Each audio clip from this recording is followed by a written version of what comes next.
Mga kapuso, ito na yung sinasabi ko sa inyo na gusto kong isend sa YouTube para makapag-file kayo sa inyong mga cellphone. Okay?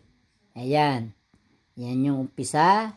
After nang kayo ay mag-google. So, yung dolly.acap for OFW. Okay? Ito yung mga procedure, and then kung gusto mo mag-file, ito yung pwede mong pindutin. Okay? Sa iyong cellphone. Ayan. Pinindot ko na. Ayan siya, mga ka-OFW, kaibigan, kamag-anakan, kapatiran, at mga kaibigan ko sa Facebook, sa Messenger, maging sa YouTube. Okay? I-click nyo lang yan, and then tuloy-tuloy siya. Yan, and then next. Ito yan. Okay? Yan.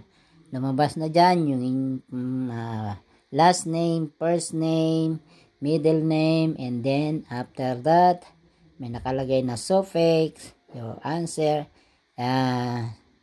yung 6 kung ikay babae o lalaki. Ayan, pipindutin mo lang yan. For example, ayan. And then, yung birthday mo. And then, yung Philippine passport. Ayan.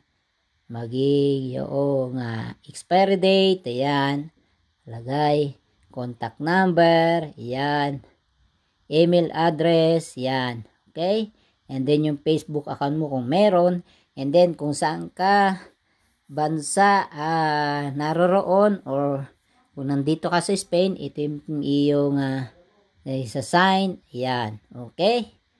Ayan mga kapuso. And then, address abroad. Ito yan. Okay? And then, after nyan, so, next ulit. Ito yon. Next. Okay. Ayan. OFW data. Okay? Merong name, first name. Ito yung first name. Okay? Middle name. And then, suffix, 6. Yan. Okay?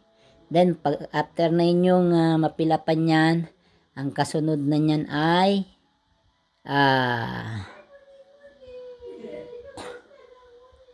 address abroad. Okay? Yung address abroad kung saan kayo nakatira dito sa Barcelona, Spain. Okay? Yan yun. And then after that, may mga kasunod pa yan hanggang sa yan. For example, address abroad. Ito yan. Okay? Yan. Ito yung address namin. Villa Marie. Yan. Okay.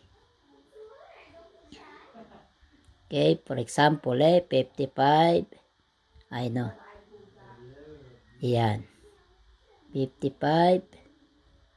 Okay. 5-1. Okay, yan ay sample lamang. Kapuso. And then, next. Ito, next. Ayan, next. Okay, yan. Nakalagay dyan, last name, first name, and then middle name. Yan, okay?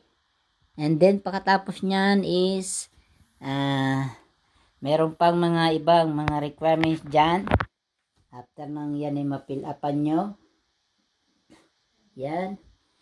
And then, yung inyong ang mga requirements dyan ay nandito rin mga kapuso. Okay?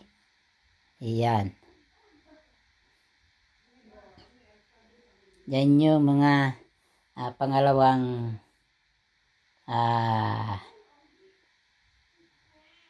pag-apply. Okay?